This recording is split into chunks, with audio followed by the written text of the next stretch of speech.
তোমরা letter clear লিখতে পারো তো? মনে হয় খুব সোজা, বসে লিখে দেখো। আমি শিওর যে সোজা লাগবে না। জন্য না, যদি না জানো অথবা যদি ইংরেজিতে লেটার লিখতে অসুবিধা হয়, আমি আছি।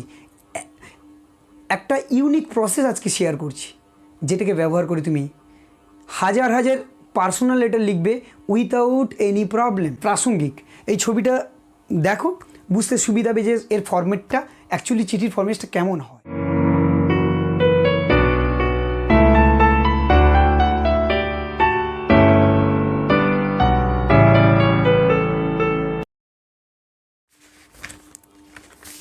ও অয়ন,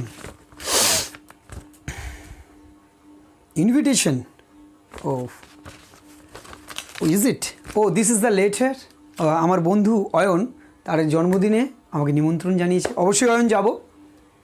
তো আজকের এই একটা দারুণ স্কোপ পেয়েছি তোমাদেরকে একটা প্রশ্ন করার। আচ্ছা, লেটার লিখতে ইংরেজিতে তোমরা লেটার ক্লিয়ার লিখতে পারো তো?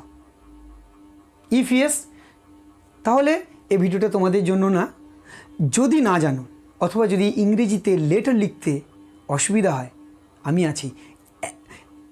একটা ইউনিক প্রসেস আজকে শেয়ার করছি, যেটাকে ব্যবহার করে তুমি হাজার হাজার পার্সোনাল লেটার লিখবে without any problem. I challenge you, just ভিডিওটাকে শেষ পর্যন্ত দেখো। তো লেটারটা অ্যাকচুয়ালি কী? A letter is a written message form of a person to others. Okay, তো লেটারের মাধ্যমে আমরা আমাদের মনের ভাবটাকে অন্যর কাছে তুলে ধরি। So this is the letter.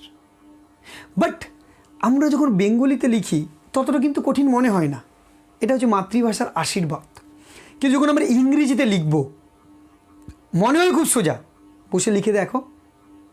আমি শিওর যে সোজা লাগবে না। তো আমি তো আছি সেই জন্য জিনিসটাকে সোজা করতে। তোমাদের ইজি লাগবেই। কেন লাগবে না? জিনিসটা এত কঠিন না, জাস্ট কতগুলো প্রসেস আমাদেরকে জানতে হবে। ওকে, তো প্রথম আমরা জেনে নেব লেটার কিন্তু একটা না যে আমি একটার কথা বলবো। লেটারের এতগুলো ভাগ আছে। দেখো, types of letter: personal letter, official letter, editorial letter, social letter, letter to reply, advertisement. 7 ধরনের কিন্তু লেটার আছে। আর আমি তো আজকে 7টা বলতে পারবো না, আজকে একটাই বলবো, কিন্তু খুব সুন্দরভাবে তোমরা বুঝতে পারবে। এটা আমি তোমাদেরকে চ্যালেঞ্জ করছি। তো আজকে আমরা জানবো পার্সোনাল লেটার। তো পার্সোনাল লেটার কী? যে personal letter is a type of letter that concerns about personal feelings, personal concerns, personal matters. যে লেটারের দ্বারা পার্সোনাল অনুভূতিগুলো আমরা অন্যজনকে শেয়ার করি, সেই লেটারটাই হচ্ছে পার্সোনাল লেটার। ওকে, তো এই পার্সোনাল লেটার হোক বা অফিসিয়াল লেটার হোক, ইচ অ্যান্ড এভরি লেটার্স, তাদের প্রত্যেকের কিন্তু আলাদা আলাদা ফর্ম আছে। তারা কিন্তু এক না। বুঝেছো? দেখো, বোর্ডের দিকে দেখাও। এগুলো হচ্ছে পার্সোনাল লেটারের এক্সাম্পলস। তো পার্সোনাল লেটার লেখার আগে আমাদেরকে পার্সোনাল লেটারের কতগুলো কম্পোনেন্ট বা র মেটেরিয়ালস তাদের সম্পর্কে একটু জানতে হবে। সেগুলো জানার পর যখন তুমি পার্সোনালটা লিখবে, আমি শিওর তোমার এই ফরম্যাটটা একদম ভুল হবে না। কারণ এই ফরম্যাটের উপরে অনেক নাম্বার নির্ভর করে। ছেড়ে দাও না নাম্বার, এই ফরম্যাটটা যদি আমরা ফলো না করি, ওই লেখাটার মানে কি দাঁড়ালো? তাই নয় কি? তো সেই কারণে আমরা এর কতগুলো কম্পোনেন্ট জানবো। তো প্রত্যেকটা লেটারের কিন্তু আলাদা আলাদা ফর্ম আছে। যেটা অফিসিয়াল লেটার তার একটা ফরম্যাট আলাদা, এডিটোরিয়াল লেটার তার ফরম্যাট আলাদা, পার্সোনাল লেটার তার ফরম্যাট আলাদা। কিন্তু এই 7টা লেটারের 6টা জিনিস কিন্তু কমন। তো সেই 6টা জিনিস সম্পর্কে আমরা আগে জেনে নিই। প্রথম যেটা থাকবে সেটা হচ্ছে হেডিং। প্রথম যেটা আছে সেটা হচ্ছে হেডিং বা সেন্ডার অ্যাড্রেস, এইটা একটা পার্ট। নেক্সট আমরা পাচ্ছি স্যালুটেশন, যেটা দ্বারা সম্বোধন করব। নেক্সট পাচ্ছি বডি, যেখানে আমরা আমাদের মূল কথাটা লিখব। নেক্সট পাচ্ছি সাবস্ক্রিপশন অর কমপ্লিমেন্টারি ক্লোজ, যেখানে যে লিখছে সে তার নামটা লিখবে। আর লাস্ট হচ্ছে সুপারস্ক্রিপশন, যেখানে আমি যাকে পাঠাচ্ছি চিঠিটার, সে রিসিভার্স অ্যাড্রেস বলে ইংরেজিতে, যে চিঠিটা রিসিভ করবে তার অ্যাড্রেস লিখব। ওকে, দেখো এখন আমি একটা বোর্ডে ছবি দিচ্ছি, এটা খুবই রিলিভেন্ট, প্রাসঙ্গিক। এই ছবিটা দেখো, বুঝতে সুবিধা হবে যে এর ফরম্যাটটা অ্যাকচুয়ালি চিঠির ফরম্যাটটা কেমন হয়। ওকে, ছবিতে আমরা দেখতে পাচ্ছি যে একটা পিকচার, তাই তো? এখানে আমাদের যেরকম একটা মাথা আছে, নেক আছে, body, right leg, left leg, ঠিক একইভাবে সাইমালটেনিয়াসলি একইভাবে চিঠিরও কিন্তু ফরম্যাট সেম। তো আমাদের যেটা হেড, লেটারের হেডটা হচ্ছে সেন্ডার অ্যাড্রেস, ছবিতে দেখতে পাচ্ছ। নেক্সট হচ্ছে যেটা আমাদের নেক, সেটা হচ্ছে লেটারে হচ্ছে স্যালুটেশন। আমাদের যেটা বডি, সেখানে চিঠি, সেটা বডি, সেখানে লেখা থাকবে আমরা যেটা লিখতে চাই। এই বডিতে আবার কিন্তু 3টে পার্ট দিতে হবে, introduction, content and then conclusion. এবার দেখো আমাদের রাইট লেগটা, লেটারের রাইট পার্টে, রাইট বটম কর্নারে লিখতে হবে subscription. Okay, next last left পার্টে লিখতে হবে রিসিভার্স অ্যাড্রেস, সুপারস্ক্রিপশন, মানে যাকে আমরা পাঠাচ্ছি। এইটাই হচ্ছে main structure of a letter. হলো, তো আমরা এবার একটু আলোচনা করব এই পার্টগুলোকে নিয়ে, যে এই পার্টগুলোর কিছু কিছু জিনিস আমাদেরকে সত্যিই জানতে হবে। ওকে, দেখো স্ক্রিনে তাকাও। তো আমরা এখন জানলাম যে এই জায়গাগুলোতে এই পার্টগুলোকে লিখতে হয়, কিন্তু কিভাবে লিখতে হয় সেটা তো আমাদেরকে জানতে হবে, যে প্রত্যেকটা পার্টে অনেক কিছু জিনিস জানার আছে। সাপোজ ধরো হেডিং, তো এখানে আমরা অ্যাড্রেস লিখব। অ্যাড্রেসটা কীভাবে লিখব, তাই না? তো আমি যদি গ্রাম থেকে আমি সাপোজ গ্রামেই থাকি, তো আমি কিভাবে লিখব? সাপোজ দেখো আমি লিখছি কালীবাজার, নেক্সট লিখব সাগর কোস্টাল, নেক্সট লিখব সাউথ 24 PGS, নেক্সট পিন। ওকে, এইটা লেখার শেষে আমাকে অবশ্যই দিতে হবে ডেটটা। তো পার্ট 2-এ দেখো, বোর্ডের দিকে তাকাও। এবার আমি আলোচনা করছি ডেট নিয়ে। ডেট লেখাটাও কিন্তু একটা নির্দিষ্ট প্রসেস আছে, এটা এত সোজা নয়। স্ক্রিনে দেখতে পাচ্ছ এই 4টে পদ্ধতির মাধ্যমে আমরা ডেটটাকে লিখতে পারি। 21 মার্চ 2021, এটাকে কীভাবে লিখেছি, যে কোনো একটা প্রসেসে তোমরা এটা লিখতে পারো।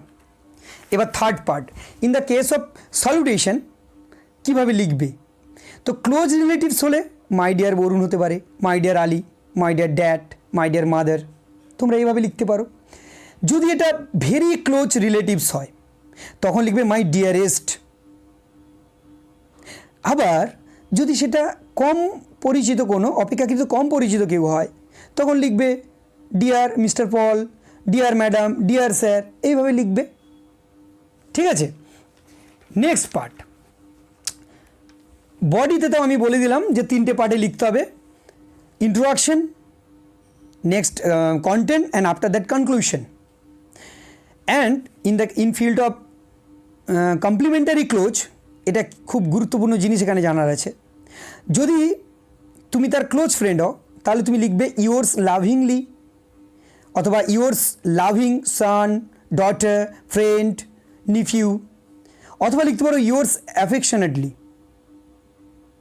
আবার যদি হয় ভেরি ক্লোজ ফ্রেন্ড, যদি হয় কি লিখবে ইয়োর সেভার। অথবা যদি কম পরিচিত কেউ হয় তখন ইয়োর সিনসিয়ারলি লিখবে, ইয়োর আর্নেস্টলি, ইয়োর ট্রুলি। এইভাবে এই পার্টগুলোকে আমাদের চিঠির মধ্যে লিখতে হয়। এখন লাস্ট পার্টে আমরা পৌঁছলাম। আমি একটা চিঠি লিখছি, কাকে? One of my close friend, he is চয়ন। তো তাকে আমি চিঠি লিখছি, আমি একটা অ্যাক্সিডেন্ট এক্সপিরিয়েন্স করেছি, সেই অ্যাক্সিডেন্টটা কথাগুলো তার সামনে তাকে আমি আমার চিঠির মাধ্যমে তাকে জানাবো। কিভাবে লিখব এটা ভালো করে দেখো। তো প্রথম হেডিংয়ে কী দেবো, আমার অ্যাড্রেসটা দিয়ে দেবো, দিলাম।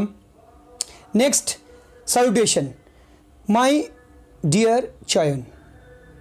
এবার প্রথম, এরপরে যে বডিতে ইন্ট্রোডাকশানের যে এই সেন্টেন্সগুলো প্রায় সেম থাকে, দু একটা এদিক ওদিক, পুরো এইভাবে ফরম্যাটটা কিন্তু থাকে।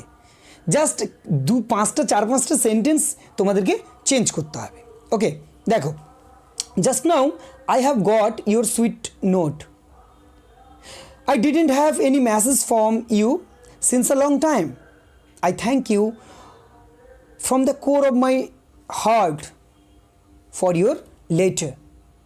However, I like to tell you about, এবার বিষয়টাকে লিখতে হবে যে আমি কী লিখতে চাইছি। এই পর্যন্ত ঠিক আছে। এবার এখানে আমি 4টে সেন্টেন্স লিখব। আমি অ্যাক্সিডেন্টটার যে এক্সপিরিয়েন্স করেছি তার 4-5টা সেন্টেন্স শেয়ার করছি। Yesterday I so a terrible street accident.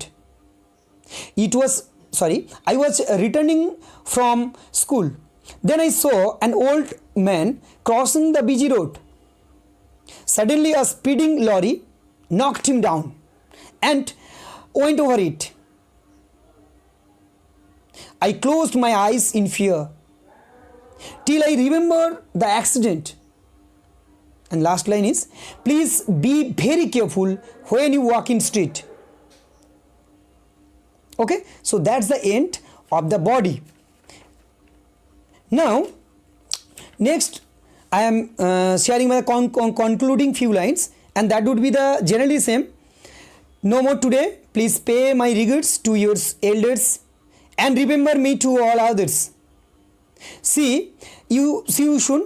I hope I look forward to hear from you soon. So that is the end of the body. Next part, that is the complimentary close by ending yours ever Saurabh.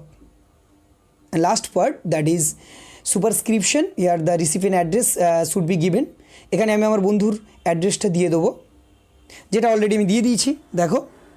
So এইভাবে আমরা personal লেটারগুলো লিখি, ঠিক আছে। চিঠিটা তো শেষ হলো, একদম আমরা শেষে চলে এসেছি। শেষে আমি একটা গিফট দিচ্ছি। গিফট বলতে কোনো বস্তুকেন্দ্রিক না, কিন্তু চিঠি সম্পর্কিত। ওকে, তো আমরা চিঠি লেখার ক্ষেত্রে গিফট কী হতে পারে? খুব সুন্দর সুন্দর সেন্টেন্স, তাই না? তো আমরা যখন বিভিন্ন ধরনের চিঠি লিখি, ফরম্যাট তো বুঝলাম, কত সোজা ফরম্যাট বুঝে গেলাম, কিন্তু ওর মাঝখানে যে 4-5টা সেন্টেন্স লিখবো, ওটা কীভাবে লিখবো? কিছুটা ইজি করার জন্য আমি কতগুলো সেন্টেন্স দিচ্ছি। দেখো, গিফট বক্সটা খোলো। এখানে সাপোজ তোমার বন্ধু কোনো কিছু গ্রেট অ্যাচিভমেন্ট হয়েছে, তাকে তুমি কনগ্র্যাচুলেশন জানাতে চাইছো। তো বডিতে কিছু কনগ্র্যাচুলেশন জানানোর জন্য কিছু সেন্টেন্স জানা দরকার। তো দেখো, এই সেন্টেন্সগুলো তোমরা ইউজ করতে পারো, যে কোনো একটা নিয়ে দিতে পারো, যেটা তোমাদের চয়েস। আমি দিয়েছি। এইভাবে অনেক সেন্টেন্স তো স্ক্রিনে দেখানো যাবে না, সেই জন্য আমাদের ডেসক্রিপশান বক্সে যেতে পারো। এখানে এই ধরনের অনেক এক্সাম্পল দেওয়া আছে। আশা করছি চিঠি লেখার ক্ষেত্রে উপকারে আসবে। Thank you. That's the end of the journey today. Have a good day. By.